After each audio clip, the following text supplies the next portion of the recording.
अपनी पार्टी के सूबाई सरबराह सरदार मंजीत सिंह ने हिरासत में लिए गए अफराद को रिहा करने का मुतालबा किया है। साबा के सरोर हाईवे पर टोल प्लाजा को बंद करने की कोशिश करने वाले युवा राजपूत सभा और दीगर तंजीमों के लोगों को पुलिस ने हिरासत में ले लिया है।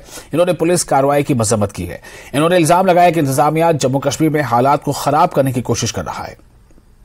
इस तरीके से पीसफुल जो प्रोटेस्ट हो रहे थे, उन्होंने कोई नेशनल हाईवे बंद नहीं किया था, सिर्फ अपनी बात को वो उठा रहे थे क्योंकि ये टोल प्लाजा जो है ये इलीगल लगाया गया है। जम्मू कश्मीर अपनी पार्टी ने पिछले साल 7 अप्रैल को एक बहुत बड़ा प्रदर्शन यहाँ टोल प्लाजा पे किया था और हमने सरकार को ये कहा था कि ये टोल प्लाजा आपने गलत लगाया है। अभी ये रोड बन रही है और एक तरफ गडकरी साहब ने पार्लियामेंट में कहा कि 60 किलोमीटर के अंदर टोल प्लाजा नहीं होगा, तो इन्हीं के मंत्री पार्लियामेंट में कुछ कहते हैं लेकिन नीचे इम्प्लीमेंट कुछ और हो रहा है।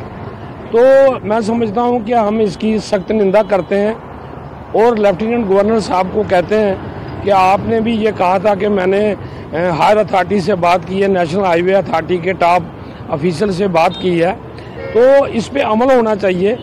मैं जो कल इंसिडेंट हुआ है पीसफुल जो शहरियों को उठाया गया है उसकी निंदा करता हूं और ये चेतावनी देता हूं सरकार को कि ये टोल प्लाजा अगर नहीं उठाया गया तो जम्मू कश्मीर अपनी पार्टी आने वाले दिनों में बहुत बड़ा आंदोलन करेगी इनके खिलाफ। जो टोल यहाँ पर है उसको लेकर इनकी पार्टी भी जो है वो एक मुद्दा बना के जो वो उठा रही है और इस टोल की हटाने की मांग को लेकर इनकी पार्टी भी आगे आ रही है और इनकी पार्टी ने पहले भी प्रोटेस्ट किया और इन्होंने कहा कि अगर जल्द से जल्द उन जिन लोगों को डिटेन किया उनको नहीं छोड़ा गया तो आने वाले दिनों में जम्मू कश्मीर के हालात जो है वो खराब हो सकते हैं। न्यूज़ 18 जम्मू कश्मीर के लिए सांबा से मैं श्याम सुंदर।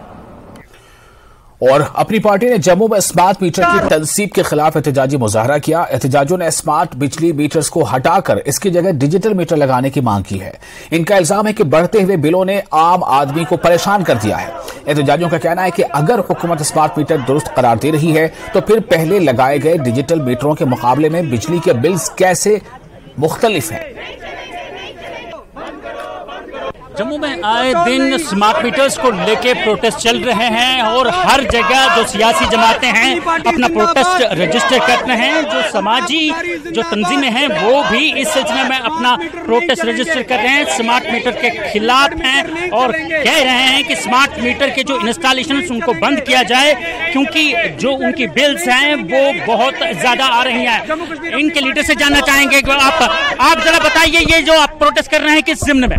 हमारा जो आज का प्रोटेस्ट है जम्मू कश्मीर अपनी पार्टी का वो प्रीपेड मीटर को लेके है क्योंकि हमें लग रहा है कि सरकार एक तरह को लोगों को लूटने पे आ चुकी है। जिस घर का बिल 1000 आता था आज 5-5 हजार आ रहा है। लोग प्रोटेस्ट कर रहे हैं सड़क पे पर सरकार की कान पे जूं नहीं रेंग रही। जम्मू कश्मीर अपनी पार्टी लोगों की आवाज बुलंद कर रही है और ये पूरा इंश्योर करेगी ये जो गोरख धंधा 1700 करोड़ रुपया जनता के टैक्स से इन्होंने पहले डिजिटल मीटर लगाए, आज ये स्मार्ट मीटर लगा रहे हैं। अगर ये कह रहे हैं कि स्मार्ट मीटर और डिजिटल मीटर दोनों बराबर हैं तो क्या जरूरत पड़ी कि डिजिटल मीटर लें। और दूसरा इन्होंने जो मीटर हैं वो खंभों पे टांग दिए। एक बुजुर्ग आदमी एक बीमार आदमी कहाँ खंभे पे चढ़ेगा, कहाँ देखेगा इनकी रीडिंग। हमारा सरकार से ही कहना है कि ये जो प्रीपेड मीटर हैं ये स्मार्ट मीटर इनको बंद किया जाए। जिस तरह लोगों के मीटर चल रहे थे लोग बिल देने के लिए तैयार हैं। हम एलजी सरकार से अपील करते हैं कि ये सब बंद करें और रोजगार के अवसर जो हैं जम्मू कश्मीर में प्रदान करें। कैमरामैन बंटी के साथ में Rajendra तिक्कू, news 18 Jammu. Sub divisional headquarter Banihal से बंगत तक का 30 किलोमीटर राब्ता सड़क पर चंद महीने पहले डाला गया मैकटम अब उखड़ रहा है।